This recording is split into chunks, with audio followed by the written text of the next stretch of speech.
We exalt you. Father, we bless you. We give you glory. There is no one like you. None can compare to you. Faithful God you are. Forever you remain God. None can take your place. None can dethrone you. You are the one who ordained kings. You enthrone and you dethrone. You are the beginning, you are the end, the first and the last, the Alpha and the Omega. We worship your majesty. Unto you alone be the glory and the honor. This day we ascribe it all to you, the majesty, the power, the excellency, the beauty, the wisdom, the glory, the awesomeness. Receive it all, Father. We worship you. Be glorified. In Jesus' mighty name we pray. Amen.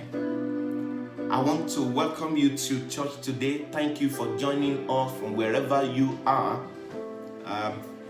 This is Kingdom Citizens International Church, all the way in Manchester, United Kingdom. Thank you so much for tuning in, for joining us for today's service. I am so convinced that God is prepared to bless you and to bless me and to bless everyone that connects and even may watch and listen to this service after the end of the service today. So I want to welcome you. I'd like you to prepare yourself for that which God has prepared to do in your life today. Thank you for joining us once again. We want to go ahead and minister to the Lord as we take a couple of songs to worship Him. Our God is awesome, is beautiful, is God from beginning to the end, and there is no one like Him. Ooh. From beginning to the end, there's no place for argument. Oh, you are God all by yourself. Singing, you are God, you are God, you are God. From beginning to the end, there's no place for argument. Oh, you are God all by yourself. Sing with me once more. You are God, you are God. From beginning to the end, there's no place for argument. Oh, you are God all by yourself. You come and seasons in your hand. Oh, you come for light out of darkness. Oh, you don't need a man to be the God you are, but you have chosen to call us your own. We're gonna take that once again. You've got time, seasons in your hand. Oh, you call for light out of darkness. You don't need a man to be the God you are. Oh, but you have chosen to call us your own. That's why you are God. You are God from beginning to the end. Oh, there's no place for argument. We declare you are God all by yourself. Singing, you are God, you are God, you are God. From beginning to the end, there's no place for argument. Oh, you are God all by yourself. We declare you are God, you are God, you are God. From beginning to the end, there's no place for argument to go. You are God all by yourself. You are God. You are God from beginning to the end. Oh, there's no place for argument. Oh, you are God. Oh, We declare your majesty in this place. We declare you are God. We worship you. We honor you. We magnify you. There is no one like you. From beginning to the end, you are God. Oh, you are God. Worship him, lift him up. You are God. You are God. You are God. From beginning to the end, there's no controversy, no argument. Oh yeah, you are God all by yourself. Who worship him this morning? Bless his name, lift him up, declare his majesty in this place. Give him the glory and honor. We worship you, Lord. We declare your majesty. We declare your excellency. We declare your glory. You are God. You are God from beginning to the end. Yeah. There's no place for argument. Oh, you are God all by yourself. Oh, glorious God, beautiful King, you are the excellent one. We bow before your throne. You are the glorious God. Oh, beautiful King, you are the excellent God. We bow before your throne. Oh, bow before your throne. Worship at your feet. We bow before your throne. You are the glorious God. We bow before your throne. We worship at your feet. We bow before your throne. You are the glorious God. Glorious God. Glorious God. We declare you are the beautiful King. Oh, excellent one. We bow before your throne. You are glorious, glorious God. You are the beautiful King. Yeah. Excellent, excellent God. We bow before your throne. Oh, we bow before your throne.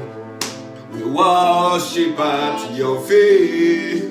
We bow before your throne. You are the glorious God. We declare we bow before your throne. We worship at your feet. Yeah, we bow before your throne. You are the glorious. Oh, we bow before your throne. We worship at your feet. Yeah, we bow before your throne. You are the glorious. We bow before your throne. We join the host of heaven to worship at your feet. We cast our crowns down to worship you. Yeah, you are the glorious. Oh, we bow before your throne. Maraba shandele mosandere, embarama mazenderia. We bow before your throne. You are the glorious. Let's worship him, bow before him. Honor him this morning. Lift up his holy name. Give him the glory and honor that is due to the Lord. We worship your majesty. You are the glorious. We bow before your throne. We worship at your feet. We bow before your throne. You are the glorious. Let's worship him. Lift up your voice wherever you are. Worship the great I am. Worship the Lord of Lords and the King of Kings. Give him the glory that is due. Magnify him. He is our God. He is our King, our rock and our shield. He is. There is none compared to him. None can be likened to him. He is reliable. He is faithful. Our God is awesome. Our God is full of loving kindness and tender mercies. We love you. We bless you. We praise you. We worship your majesty. Oh, it belongs only to you. The glory and the majesty. We worship you. Oh, blessed be your holy name, Father. Thank you. Bow before your throne. We worship at your feet. We bow before your throne. You are the glorious God. We worship you, Father. We ascribe greatness to you this day. We honor your majesty. We declare your glory and your beauty and your excellency. None can compare with you. None in heaven, none on the earth, none beneath the earth. We cast our crowns and we lay them at your feet to worship you. And we declare, Father, do that which you are proposed to do with us and in our lives today.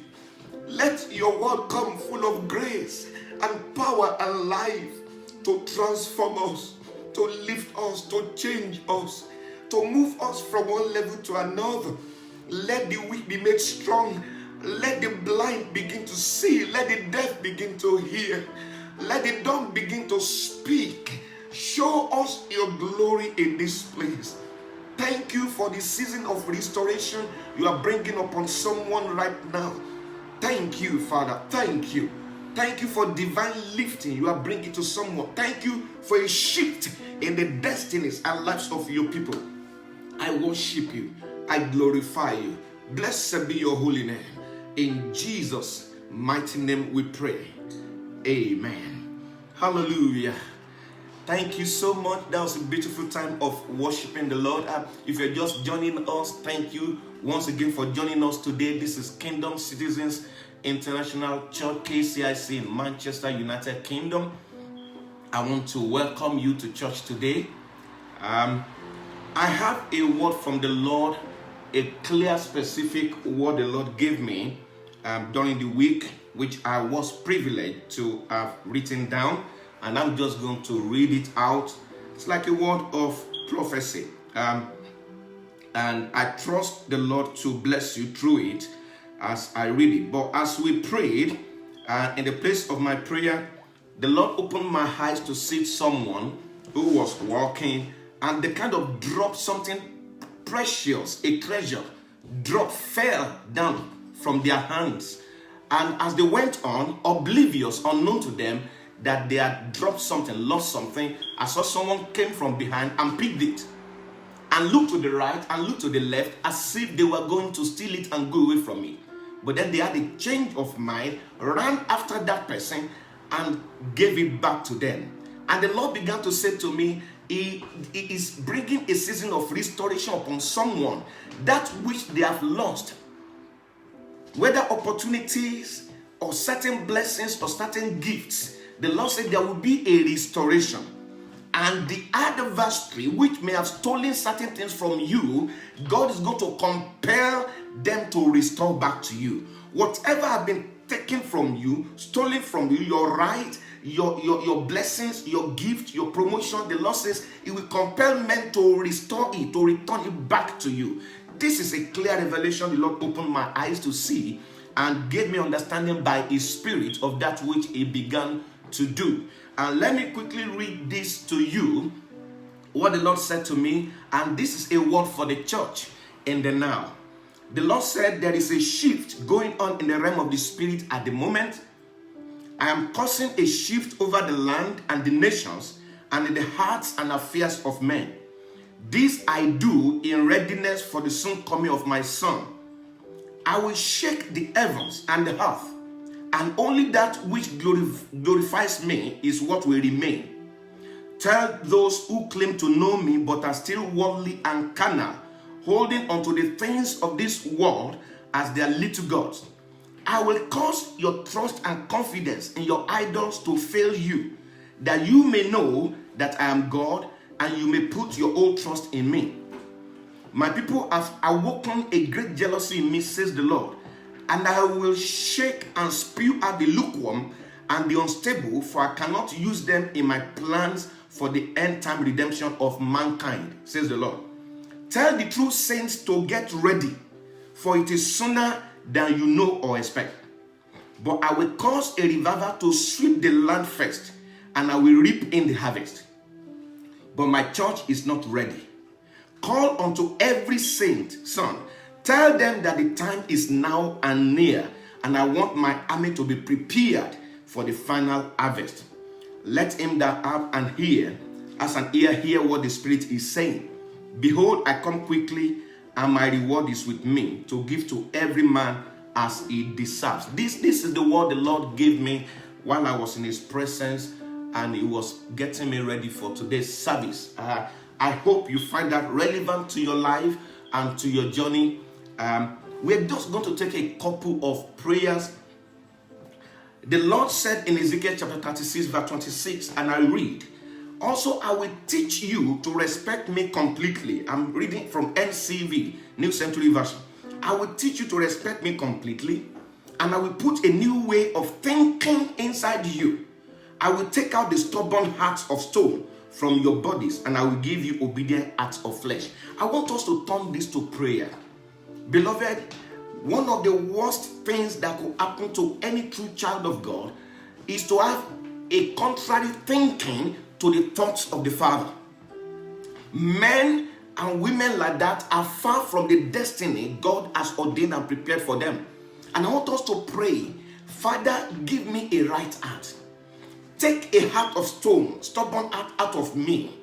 We all do at times where we struggle with the Lord on certain things. Jesus Christ at the Garden of Gethsemane found himself in such a scenario that he had to choose in between struggling with the will of the Father or laying down his own will and taking the will of the Father, even though he knew exactly what the will of the Father was. But he said, not my will, but your will. I want us to pray for a heart that surrenders easily to the will of the Father. Can we raise your voice in the name of Jesus? Father, give me an obedient heart. Remove every stubbornness from me. Change my heart, oh God. Help me to come into alliance with you, in alignment with your thinking, with your will, with your purpose, with your plans for me. Give me grace never to use my will to rob myself out of the destiny you have for me. Help me, Father, to be an obedient child. Give me the grace, whatever it may cost me, the grace to follow your will, the grace to stay in your will, the grace to please you. Give me an obedient heart, oh God, in the name of Jesus. I want you to pray, Father, don't pass me by in this new season. In what you are doing now, don't bypass me, oh God. Don't bypass me. Give me grace to key into your move over my life, over my destiny, over the nations. I will not be left behind. I will not be bypassed. Lord, help me. Pass me not, O gentle Savior. This is the prayer for this moment. God is moving. God is doing something new. Receive the grace to key into the move of the Spirit of God. The mind of God over his church. You are his church. You are his bride. The bridegroom cometh very soon. Speedily he cometh. Lord God, awaken me out of my sleep. Wake me up out of my slumber. Grant me the grace, Lord, to be in alignment with you every day. Thank you, Father. Can we jointly in agreement raise a prayer concerning coronavirus, that the spread over the nations will be brought to an end in the name of Jesus? Let's receive mercy. We can only cry for mercy. He said, I will have mercy on whom I will have mercy, and I will have compassion upon whom I will have compassion. Father, hear the cries of the anointed. Hear the cries of the saints, and move in mercy over the nations. Let the souls of mankind be precious in your sight. Let this siege of death be brought to an end perpetually. Lord, do a quick work. Cut it short in righteousness. We cover our homes with the blood of Jesus. We cover our lives with the blood of Jesus. All our loved ones we bring under the blood of Jesus. Every man and woman at the forefront we soak in the blood of Jesus. Oh, Ancient of Days, watch over your people. Show us your mercy. Let your name be glorified. Over the nations, let your name be glorified. Let your name, your greatness be proclaimed. We worship and adore you. We extol you. You are the God that answered prayers. Unto you shall all flesh come. Be glorified. Thank you, Father, for hearing us. In Jesus' name we have prayed. Amen. Hallelujah. Thank you, beloved, once again for joining us today. God bless you. Our God answers prayers. Now we're going to go into the Word of God today. If you have been following us for the past couple of Sundays, we have been having a look at the life of our King and Master, the Lord Jesus Christ, and his ministry, and drawing certain lessons from his life. How he was prepared for the destiny God ordained for him, and how he spent time to have a clear understanding, vivid, sound understanding and knowledge of what the Father sent him to do, of his assignment on earth as the Savior of the world, as our Prince of Peace, as our deliverer, the one sent to destroy the works of darkness. And so he went ahead to fulfill this every day. The Bible said God anointed him with the Holy Ghost and with power, to such an extent that he went about doing good every day and healing all that were oppressed of the devil. And we began to realize that the starting point unto fulfillment of destiny is to have a clear vision, clear understanding of your purpose. Everything on earth has a purpose. And then we went ahead looking at the preparation of our Master, the Lord Jesus Christ, for his assignment, using a number of other servants of God who have gone through the hand of God in the school of preparation for the assignment God ordained for them, for their destiny. My earnest prayer is that God will prepare you for what he has prepared for you. There's a glory prepared for you. There's a greatness prepared for you. The height has been prepared for you. You are destined for the height. You will not die small. You will not die in the low place. You will not die not fulfilling your destiny. My prayer, the hand of God will lift you to the heights ordained for you. But before you attain those heights, before you fulfill that destiny, before you come to limelight, before your star begin to shine, you must pass through certain things. And the school of preparation is one you must pass through. Another school you have to pass through is the school of test. You will be proven. You will be tried. You will be tested. God himself will test you. And God will allow the devil, Satan himself, to try you. And hear me, that will be part 2 of today's message next Sunday, where God allowed the devil to give the Lord Jesus Christ a test. Despite being a son, being the Son of God, God permitted the devil to test him. We will have a look at that. But let's look at the first dimension. Our focus today will be on the encounter between John, the prophet, the forerunner, and the Lord Jesus Christ.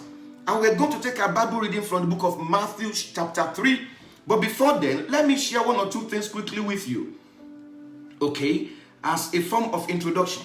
Now, every carrier of destiny and glory and greatness will be tried, tested, and proven.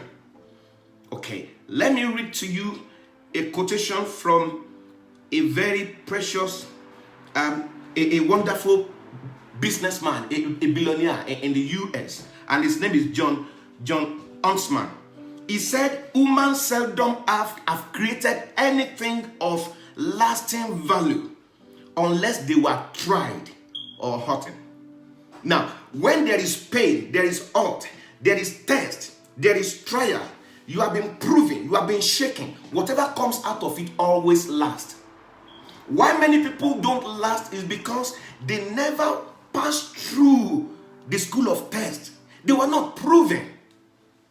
They were not proven. So every carrier of destiny will pass through that. You will be tested and proven. And your faith, your vision, your character, your obedience, your humility, your wisdom, your loyalty, your dream and vision, your love for mankind and humanity, in fact, your heart, your character will be tested. Why? Because God is not interested in releasing glory upon a man, a container that will waste it. God wants to ensure that there's an all-round preparation. A man is prepared, equipped, made, worked upon, and made ready to carry that weight of glory. Glory, greatness, fame, honor, wealth is like a content of glory that shows for greatness and beauty and majesty, but it must be in a container. You are the container, I am the container. God is interested in the container more than the content. Well, if you have a look at every container that contains precious things, the manufacturer takes time to prepare the container in a way that we have the capacity, the formidability. The content of the container must have the capacity to carry the content safely. And that is God's plan and intention for everyone He has ordained. Hear me. Do you know that I can refer you to scripture where God has suffered, so to say, because certain men were not thoroughly prepared before they carried the glory. Samson messed up. He achieved so much, but at the end of the day, he did not complete his assignment. He fell, he collapsed, he couldn't get up. Moses did so great, rescued Israel, brought Israel out of Egypt, but he did not make it to Canaan. Why? There was a part of his life that was not tried and tested and proven. He did not go through that school thoroughly. He did not graduate from that school, the school of self-control, where anger took over his life. And anger pushed him against God. And God said, if you did this, Moses, and you desecrated me before my people, you will not enter Canaan. I will allow you to see it, but you will not. Hey, my prayer for you is you will not only see your glory, you will carry it. You will not only see your greatness, you will carry it. You will not only see your destiny, but you will fulfill it in the mighty name of Jesus. You will not only hear about what God has prepared for you, but you will live it. You will enjoy it. You will fulfill your destiny. And generations will be blessed by you in the name of Jesus. Okay? Let me say this quickly also. The test you go through, the test you go through creates credibility, respect, and trust for you. Now, it takes credibility, respect, trust, integrity to stay up there. When you arrive there, what sustains greatness and glory? It is these things: character and integrity. Not just the power, not just the anointing, not just the gifts. No. Hear me. God is never stingy about releasing grace or glory or anointing or wisdom or wealth. God is not. He's not stingy about it. There's nothing God is using that for in heaven. It is meant for the heart. But God is looking for the right type and set of people to pour this into. So God is patient. And if you go through the scriptures, you will see the stories of men. Before God brought them into fulfillment of destiny, God took his time. It took long. I gave you a chronicle of about 6 or 7 men last Sunday. Abraham did not even receive the fulfillment of promise until God had made sure his character was formed to a point that Abraham God had now named him his friend. He became the friend of God because he believed God. He became the father of faith. He stood out. God was able to approve him himself. Now, the peak of you passing in the school of preparation and test is when God gives his own divine approval over your life. I'm praying that you will not fail the test of divine approval in the name of Jesus. The journey to destiny fulfillment is in phases and in stages. Because men are in sizes, ministry are in phases. Okay? And promotion to the next phase or next level is always preceded by a test. Even in schools, we've all passed through school, one school or the other. You never just graduate or move to the next class without going through a test or an examination. So, and everything in life can become a test or an exam for us. I'm telling you, everything, anything. God will be watching you. The men God has set over your life will be watching you. Anything can be a test. Everything can be a test. And you may never know the test you are going through now, and the promotion is waiting for you. And I pray for grace for you to pass in the name of Jesus Christ. You and I know that even in your workplace, if you, whatever your position is, your superior will not promote you until you have passed certain tests.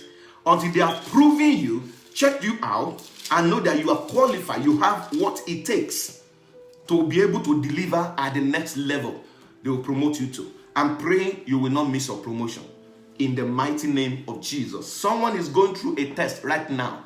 It's not so easy for you. It looks quite challenging. It looks quite daunting.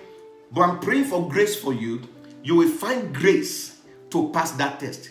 Regardless of how tough it seems, regardless of how tough it is to your flesh. Because God wants to pass you through death experience. So you might access the life, the abundance of life that is waiting for you.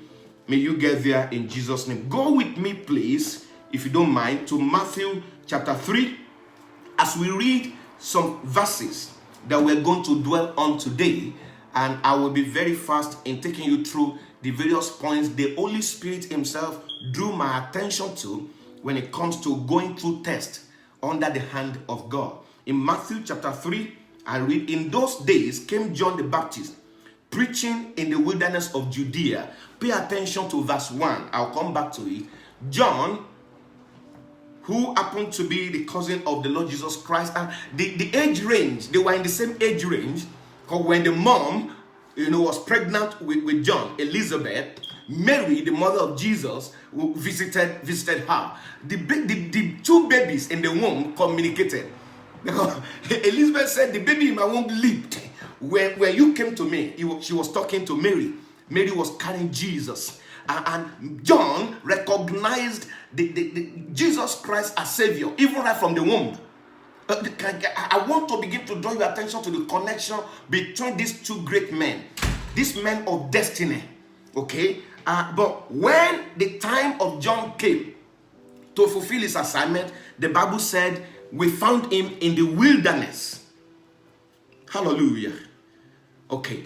How will you feel about this if God says, I've got a great glory waiting for you. I've got a greatness waiting for you. Your future is bright, but you are going to go into the wilderness. That's where it is. How easy will it be for you to believe that?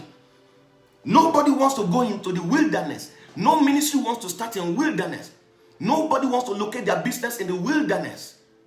The wilderness is a desert place. You don't find anything there. But may I quickly say this? Where your location is, where God has located you, there God will send your allocation. There your blessing will locate you. Your job is not to run after allocation or resources or blessings. Your job is to discover your destiny, your purpose, and where God has chosen to plant you to fulfill that destiny. Oh, if it is in the wilderness will open up to you and bring forth the resources that you need. John was in the wilderness. Can I announce to you that in verse 3, I think I'm jumping ahead. Let's read it. Okay. Verse 2, and saying, repent ye, for the kingdom of heaven is at hand. For this is he that was spoken of by the prophet Isaiah, saying, the voice of one crying in the wilderness, prepare ye the way of the Lord, make his path straight. That was the commission, the assignment of John. And the same John had this remnant. Okay, let's leave that. But look at verse 5. Then went out to him Jerusalem and all Judea and all the region round about Jordan. They left their cities, mega cities, to go into the wilderness to attend to John. Okay, just giving you an insight into the type of man who happened to be the forerunner of Jesus and a helper of destiny. This is another helper of destiny. We identify several helpers of destiny in the life of Jesus. No man can fulfill their destiny without helpers arising to help them. John arose as a helper of destiny. By the prophetic declaration of Jesus' destiny, there must be a forerunner. There must be someone to announce him, to introduce him, to proclaim him, to show him forth to Israel. And that happened to be John. No man can announce themselves. No man can be a witness to themselves. No man can recommend or promote themselves. No. It has never happened and will not happen. God will always position a helper of destiny whose assignment it is to announce you, to recommend you, to promote you, to be a witness to what God has ordained for your life. They are the one that will recognize the glory in you, the grace in you, the gift in you, the calling of God upon your life. And at the right time, God will cause them to announce you and recommend you. Hear me, sir. It takes the greater to bless the lesser. It takes someone up there to lift up someone below. And God had positioned John ahead of Jesus Christ. The whole of Jerusalem, the Bible said, and Judea and Jordan, they migrated to John. So the ministry of John was already established. John was the renowned prophet, the renowned man of God in the land. Everybody left their luxury, their homes, the beauty, the luxury of their apartments, their cities, and they went into the wilderness. So John already had a name. Hallelujah. If your journey will be fast in life, you have to climb on the shoulder of giants. To arrive there on time, you need to go through the shoulder of giants to take you to the height. That was what God ordained for the Lord Jesus Christ. The Lord Jesus Christ went through this. I imagine why we shouldn't go through it. Thank you, Jesus. Let me read from verse 11 to 17. Have a look at what happened. I indeed baptize you. John was there at River Jordan and said, I indeed baptize you with water unto repentance, but he that cometh after me is mightier than I. He was saying to Israel, whose shoes I am not worthy to bear. He shall baptize you with the Holy Ghost and with fire, whose fan is in his hand, and so on. Now look at when Jesus Christ now came to him. Then cometh Jesus from Galilee, verse 13, to Jordan unto John to be baptized of him. Now, John had declared about Jesus, his greatness, his glory, is the Son of God. He did not mince words to Israel. No, he was not shy to declare, to introduce Jesus as someone greater than himself. And I began to wonder and to ponder in my heart, especially as a minister of God, how easy do we find it to introduce another servant of God as greater than us? How easy is it to acknowledge the grace, the call, the anointing upon another servant of God as greater than ours? How easy is it for us to say, I don't have the grace for this, but I know someone who has the grace. The anointing is greater than mine. I will refer you to them. I guess it may be few servants of God can do that, but here we have a lesson to learn from John. Everyone called by God must come to a place of total security in their calling, never to be threatened by whatever. You can't have all the graces. You can't have all the anointing. You can't be the solution to every problem. And that is where we must be careful of the spirit of jealousy and comparison. There is no room for comparison. But we can decorate and beautify one another, whether in business, whether in ministry, in whatever field or area of life. Don't ever be in a place where you are threatened by another person. No. The call and destiny God has ordained for you is unique. And in that uniqueness, that is where you will shine. True leaders don't seek for followers. True leaders attract followers. Followers, they run after them. You don't beg for followers. You don't run after followers. When people see true leadership, when people see true greatness, true destiny, they will follow automatically. Oh, may God bring someone into a place of being secured in the call, in the destiny, in the greatness God has for them. John was so secure because he knew his calling. His destiny was to announce Jesus. I'm praying for you that you will locate your announcer. You will locate your John in the name of Jesus. Now, let me read this. Verse 14. But John forbade him, saying, I have need to be baptized of you, and you come to me. And Jesus answering said unto him, suffer it to be so now. Allow it. For thus it becometh us to fulfill all righteousness. Then he suffered him. And Jesus, when he was baptized, went up straight away out of the water, and lo, the heavens were opened unto him, and he saw the Spirit of God descending like a dove and lighting upon him. And lo, a voice from heaven saying, this is my beloved Son, in whom I am well pleased. Praise God. Let me run you through a few issues to discuss here. I want you to please go with me in the next few minutes before we close. Take note that John's ministry had started before Jesus Christ arrived. Okay? Before his arrival on the scene of destiny. John, in verse 1 and 5, we spoke about his location and allocation. He was already well known and accepted by Israel. Okay. But look at John playing the role of a helper. How? A helper of destiny. He was the forerunner, and his assignment was to prepare the way and the ground for Jesus in verse 3. Now, every man must acknowledge the prophetic dimension to their destiny if your journey will be fast in life. The Bible said by a prophet, Israel was brought out of Egypt. By a prophet, they were guided, they were cared for, they were nurtured and nourished. Your nourishing, your guidance, a part of it will come through prophetic dimension of ministry. And I'm talking of genuine prophet that God will send to your life. Any prophecy that is contrary to God's word is not a genuine prophecy.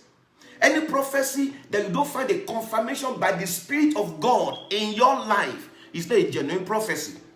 But I pray that God will send across your way prophets that God will use to lift you to heights of destiny and of fulfillment in Jesus' name. Acknowledge the prophecies that have gone ahead of you to prepare the way for you. Okay? Now, the second thing I want to say is this. John did not fail in his assignment to announce Jesus, to introduce him, to witness and recommend and show him forth to Israel. In John chapter 3, verse 22 to 30, you can read that on your own. Okay? But John began to direct people to Jesus. He began to, in fact, at a certain point, shortly before John was arrested and put in prison by Herod, the Bible recorded in the book of John chapter 3, verse 22 to 30, the disciples of John, they went to him because at this point in time, John was on one side of River Jordan baptizing people. Jesus Christ started his ministry on the other side of Jordan baptizing people. And then John, the disciples of John went to John and said, Master, the man you showed forth, the man you baptized, we saw you when you baptized him. Do you know he's already doing the same thing you are doing in your ministry? Hallelujah. They couldn't stomach it. They did not have the capacity that John had. They were wondering, this is a competition. It's already taking people away from you, Master. You know what John said? John said, no, don't worry. My own assignment is winding down. My calling, my destiny is to show him forth. After fulfilling that, I will get out of the scene. The season and the time is for him. I pray for you, oh man of God, oh head of ministry. I pray for you that you will have the understanding of the time of the people under you, and you may find grace to release them to the fulfillment of destiny. He did not mind. He said to them, no, he must increase and I must decrease. For any destiny that will outlive us, we must have successors. We must be willing, even while we are still alive, to begin to lift them up to positions where they will be known, where they will be accepted. Because that is part of our assignment. Sir, I want to declare clearly here that God has chosen you and I for such a time like this to raise and prepare and equip the next generation and get them ready. No matter how mighty the grace and the anointing and the power of God is in their lives, we must never find an iota of jealousy or insecurity in us. And we must never delay their destiny. When it is time to release them, we must must release them. We must recommend them. We must acknowledge God's hand on their lives. We will not be on the scene forever. Why then should we not leave a legacy behind to equip and prepare and launch forth men and women into their destiny, even while we are still alive? That is the joy of fatherhood. Hallelujah.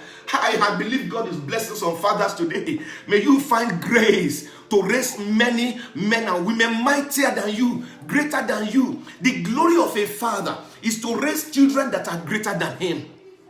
May we find that grace and may we run with it in Jesus' name. Let me ask you, who is your John? John knew his assignment in the life of Jesus, but Jesus also went to his John. Every man and woman have a John that God has ordained for you. It is your duty to recognize your John, acknowledge your John, and go to him and submit. Surrender, submit. Let John fulfill his ministry and assignment to your life so you can climb higher. You can find the acceptance needed. You can find the due recommendation. You can find a witness who just by the word of their mouth will showcase you and position you where you belong. Can I share with you the experience of David? The Bible said in the book of 1 Samuel chapter 16 verse 17 to 19. When you get home, kindly read it. For time, I cannot take you through it now. David was in the wilderness playing his instrument and things were happening. He never knew that a John that was sent to his life was watching him. Whatever you are doing now, someone is watching you. Your John is observing you. Your John is watching you. Your recommender is watching you. The man who will recommend you, who will speak highly of you, who will witness to your calling, to the grace of God, is watching you. Be faithful in whatever you are doing. Someone is watching. David did not know anybody was watching him in the wilderness. But then a time came that Saul, the King Saul, had to ask his servant, get me a man who can play skillfully. Let him come and play so I can be relieved of the demonic captivity, infestation, and trouble I found myself. And then one of the servants of King Saul said, I have seen a man. He said, I have seen. Someone is seeing you. You are being seen. You are being noticed. Someone is taking note, is taking account of that grace, of your loyalty, of your faithfulness, of your humility, of the grace of God, the skill of God at work in your life. Be mindful of the fact that you are being watched by people whom God will use to lift your head high. No man can lift themselves. No matter how high you may jump, you will find yourself going back down. You can never go higher than where you are. It takes another man to lift you. It takes another man to position you on the height. It takes another man to recommend you. Thank you, Jesus. Hallelujah. Your announcer and recommender is watching. Be mindful of that. So, hear me, beloved. If we can't finish this today, we'll continue next Sunday. But John declared that Jesus was mightier than himself in Mark chapter 1, verse 7 to 8. Okay? He was not afraid to declare that Jesus carried the greater anointing. Thank you, Jesus. So we're called to recognize the grace and anointing and destiny that God has placed upon the lives of other people. But Jesus also submitted himself. Where we read, when Jesus got to John, John said, no, I am supposed to be baptized by you.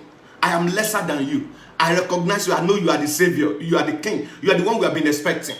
Okay, please, don't let's do this. Don't come. But Jesus Christ said, no, it has been written, ordained like that. Let's leave it as it has been ordained. I must pass through you.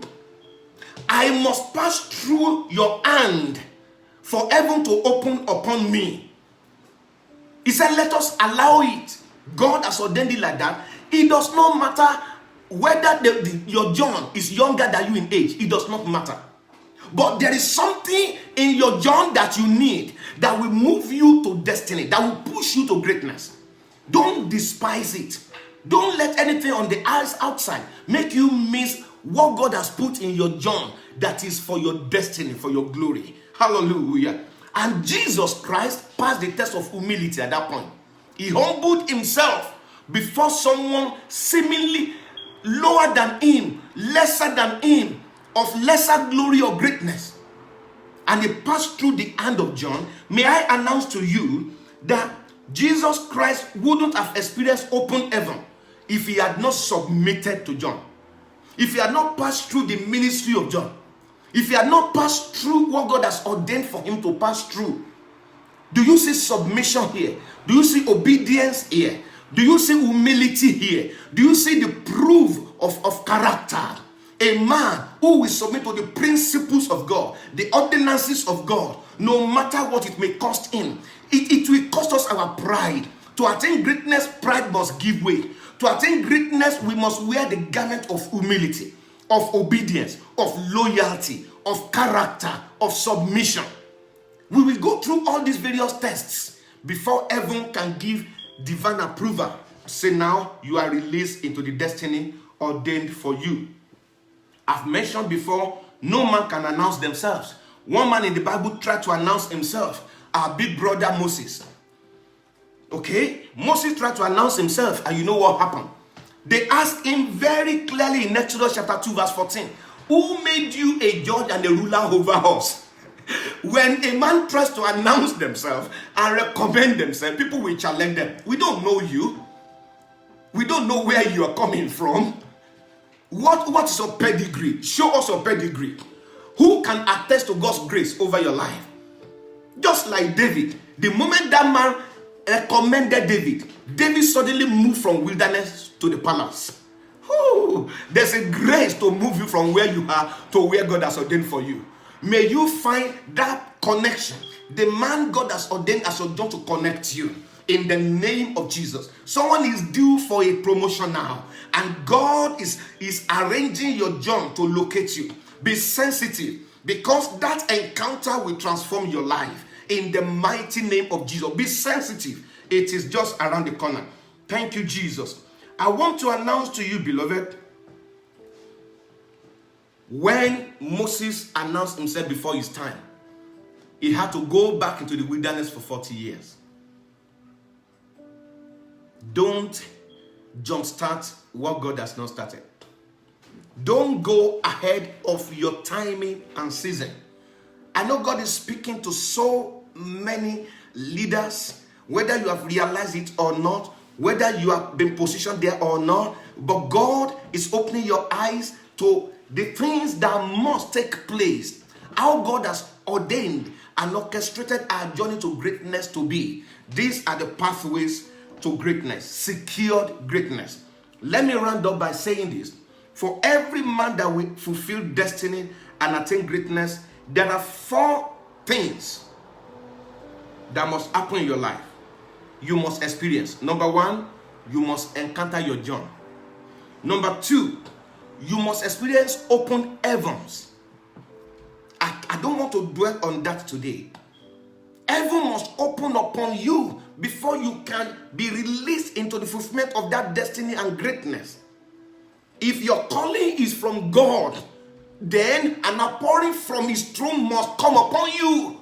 You cannot fulfill divine calling with earthly ability. You cannot fulfill divine assignment with human strength and wisdom. Something must come from heaven. And the Bible said there was an outpouring of God's Spirit upon him. The Bible said Jesus himself saw the Spirit descended upon him. You must encounter something before you can move to the next phase. Before you can enter into that season of running to fulfill destiny, to carry that glory. Oh, hallelujah. And the Spirit of God will come upon you. The Bible says God anointed Jesus Christ of Nazareth with the Holy Ghost and with power. Without the Holy Ghost and power, you cannot fulfill it. Not in your strength, not in your wisdom, so that your arrogance does not come up and you say, oh, I achieved this by myself. No, it must be by the Spirit of God, not by power. Not by might, but by my Spirit, says the Lord. Finally, you must secure divine confirmation, divine approval, divine attestation, a divine ordination by God and by men. John represented humanity, confirming the destiny of Jesus. God spoke from heaven above to confirm it as well. Hallelujah. The time for someone has come to enter into a new phase, a new season, a new ordination is coming upon you. Heaven is going to open upon you afresh, and great grace will be poured upon you. I want to pray with you this day, this moment, that God will move and orchestrate helpers of destiny to connect with your life. Men and women that will speak for you, men and women that will recommend you, that will announce you and bring a witness, sure witness to God's grace and call and hand upon your life. You will not miss your helpers. You will not miss your John. May grace come upon you today to stay under the hand of your John. May grace come upon you to go through that experience of baptism, a fresh baptism of God's grace and power. May heaven open upon you. I pray, Father, upon every ear of the sound of my voice, that you will visit them, that you will orchestrate a move upon their lives to position them for the fulfillment of destiny. In the mighty name of Jesus, we receive grace, just as our Master found grace to pass every test along his way to destiny fulfillment. Let grace rest upon us. We rebuke every demonic orchestration and every trap that is set on the path of our destiny. Father, we declare them nullified in the mighty name of Jesus. Thank you, Father, because you are raising a mighty army. None of us will abort our destiny. None of us will miss our time and season and position in destiny. In the mighty name of Jesus, we honor you. We bless you. We celebrate you. Thank you, Father. I declare God's hand upon you today. You that you have located your John, but the devil is trying to cause a rift between you and your John. I pray for you for grace to humble yourself and to be wise and sensitive enough to secure the favor and approval of your John. And I'm speaking by the spirit of revelation and the word of knowledge, that God will secure this time for you, that it will not go bad, it will not turn sour, that you may receive that which God has put in your John, which will launch you forth into greatness in the name of Jesus Christ. Thank you, Father. I speak to you, servant of God, regarding that young man. Receive grace to acknowledge what God is saying to you. Receive grace to fulfill your assignment to him. Receive grace to be a blessing and a lifter to them. Thank you, Father. We worship you. We honor you. Thank you. We bless you, Father. In Jesus' name we pray.